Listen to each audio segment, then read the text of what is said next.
What's up everyone? Welcome back to the channel. My name is Bludborn, and in this video, we're going to be talking about the straight sword build for your character in New World, the new MMORPG from Amazon Game Studios set in the fictional 17th century world of Eternum. Now before we get started, make sure you subscribe to this channel for more New World content in the future. Also take a moment to follow me over on Twitch at twitch.tv/Bludborn and join the Foliage Company on Discord via the 303 Esports server. I'll have some links down in the description below. Alright, now let's jump into this. So you decided that you want to use the straight sword and do a little bit of sword and board. Sounds great. Let's take a look at it. Now the straight sword has a lot of strengths. The first thing you want to know about the straight sword though is that since it's a one-handed melee weapon, it does pair with a shield. This offers you a decent amount of damage while also allowing you to block more and take some of those bigger hits. Another thing that is important to know about the swords is that their damage does scale with strength and dexterity. You get 4 points of damage per strength and 3 points per dexterity. This comes into play with your overall character build and what weapons you want to play with. A very basic example of this would be if you want to use a rifle and a sword, you would lean more heavily into dexterity to balance the damage increase across both of your weapons. If you were to increase strength only and you wanted to use the rifle, you wouldn't get the damage bonus from dexterity for your rifle.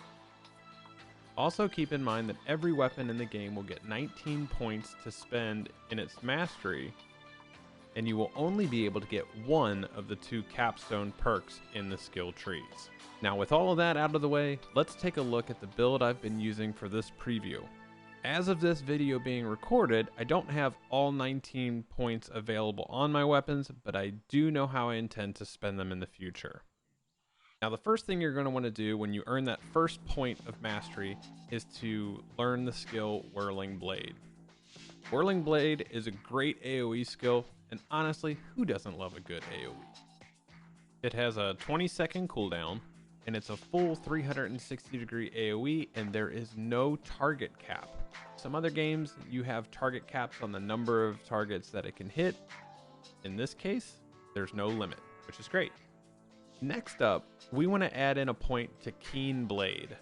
Now this specifically increases sword damage by 5%. It's pretty straightforward, but it's a 5% increase and it's worth taking. Next up, we want to add a point into counterattack. Counterattack is important because after you take a block or perform a block, the damage of the next attack is going to be increased by 10%. Now there is a 20-second window of opportunity to use your next attack, and either using your next skill or the 20-second window will expire that buff. Now you will actually see above your vitals where your health bar is, you will see the counterattack buff up, so you'll see how much time is remaining to get that next skill off. The next point we want to put in is for Ultra Keen. Now Ultra Keen is a little different than Keen Blade in that it increases all weapons damage by 5%, not just your sword damage. This particular perk does bring up an interesting point. There are some perks that are passive, there are some perks that are active, and then there are some perks that require you to be holding a specific weapon. As far as I can tell from this current build, is that you just need to have the sword as one of your slotted weapons. It can't just be in your inventory. The next point we want to spend in the tree is actually going to be for Leaping Strike. Now Leaping Strike has a 30-second cooldown to start off with, and this is a attack where you jump across the map a little bit and hit a target. And it does a good amount of damage. Something to note about Leaping Strike is that if you have targets that are on the ground, you'll see the skeletons that half of their body is missing, for example. That attack is a high hit attack. So if you're hitting something that's low to the ground, more often than not, even if you're aiming it perfectly, chances are you're going to miss that strike. So don't use that on low, small animals or the skeletons that are crawling on the ground. It's probably gonna miss. Now we're getting to the point where we want to start working towards getting our capstone, and now we do need to spend 10 points in a particular tree to be able to get the capstone perk at the end of the tree. So let's go back up to the top of the sword line and put in precision. Precision is pretty interesting. It increases all weapon backstab damage by 10%. Now, it took a while to really figure out what they were talking about, and it was a little confusing because of the reverse stab skill that you can get in this line, but it's actually referring to positional damage. So if you are behind a target, you're going to do 10% additional damage with precision. But again, this does affect all of your weapons as well.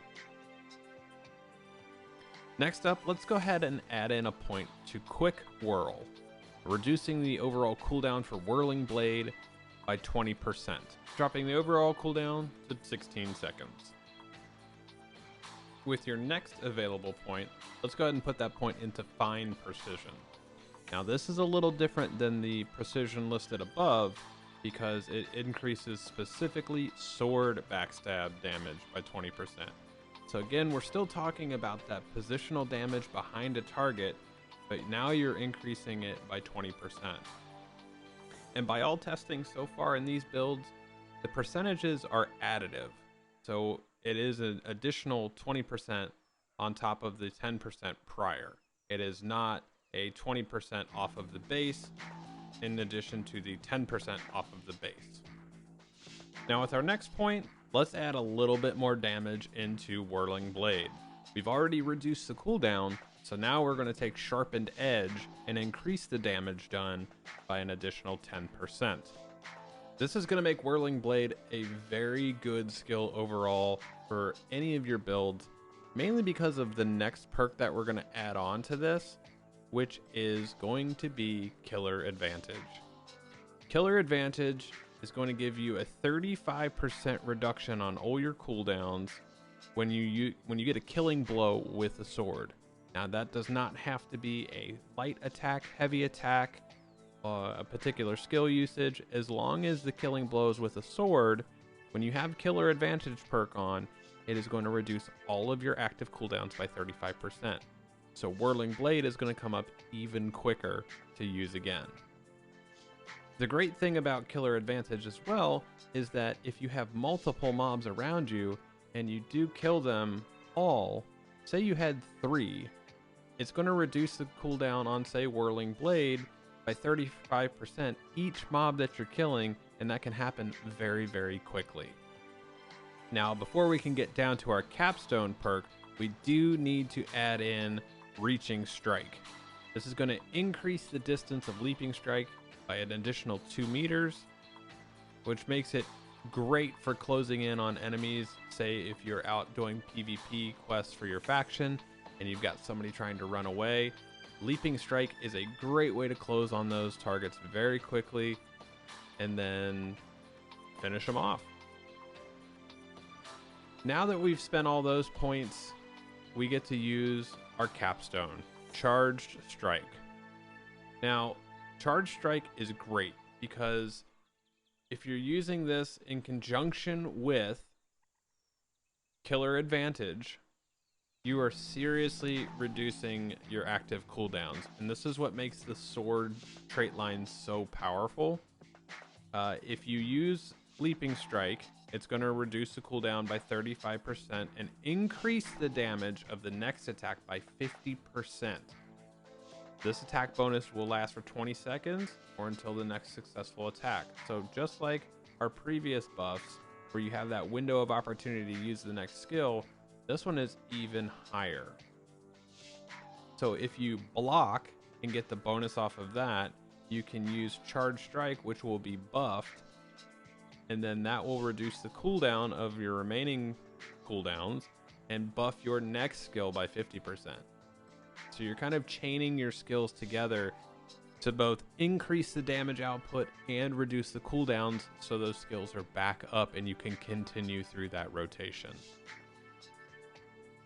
Okay, so at this stage of the build, we've put all of our points into the offensive side of things.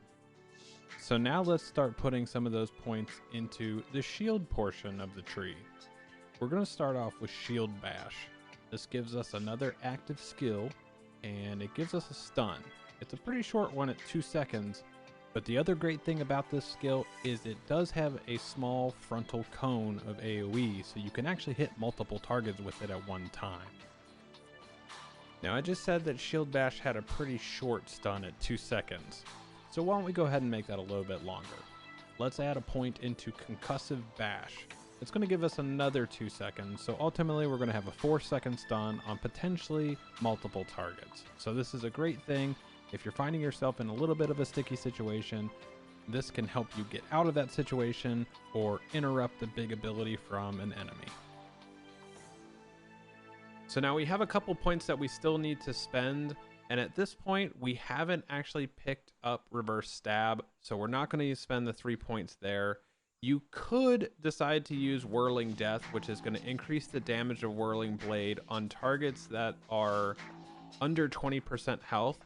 So it's very situational, and I, for one, actually give that up to go a little bit more into the defensive abilities and perks. So at this point, we're going to go ahead and add a point into Sturdy Shield.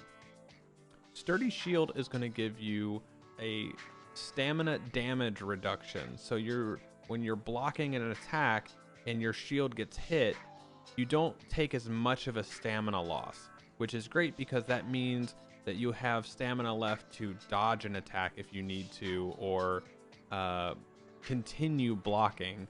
You'll be able to block more attacks then. So Sturdy Shield is a great option here. Next up, we're going to add a point into Fortitude. And this is very simple. It's just going to add 5% to your maximum hit points overall. So anytime you can increase your health and survivability, obviously a great choice to take. Next up, we're going to take Bladed Fortitude. Bladed Fortitude is great because your maximum hit points will be increased by 10%. Now, this is very specific to when you're holding your sword. So this isn't going to affect when you're using your hatchet or rifle or anything like that. You have to have your sword out specifically for the 10% increase to happen. Now, the last 2 points I'm going to spend here are for, again, some additional bonuses to defense. We're going to add it in for Elemental Resistance, reducing the damage taken by 10% for all magical damage types. Magic is a little bit of a pain in the butt. If you're doing corruption portals and things like that, or if you're up in some of the higher level zones, magic comes into play a little bit more. And also, if you're doing PvP, magic is used a decent amount. So anything that you can reduce the damage incoming is a great option to take. So this is going to reduce 10% of all magical damage types. And the last one we're going to throw in there is Barricade Shield. Barricade Shield is another bonus for stamina damage being reduced by an additional 25% from ranged attacks. So if you have somebody shooting you with a bow and arrow or a rifle and you block that, again, you're not going to take as big of a stamina reduction, and you can continue blocking while advancing to the target and potentially using your leaping strike and closing in on them very quickly, stunning them and then killing them. All right, so that is our 19-point build for the straight sword. Now, I'm sure there's going to be a lot of variations on builds and things like that. It's very early in this process, which is really exciting to think about by itself. So I'd love to hear from you guys as to what you do differently, what kind of builds you're using, and let me know if there are things that you want to see, and we can look at those. Well, we're running out of time on the preview right now. We'll have opportunities in the future, potentially, and obviously when the game goes live. So that's all I have for this one. Thank you guys for watching. And don't forget to subscribe to the channel, head over to my Twitch channel, and join the Foliage Discord. And with that, I'm out, and I look forward to seeing you in Eternum again soon.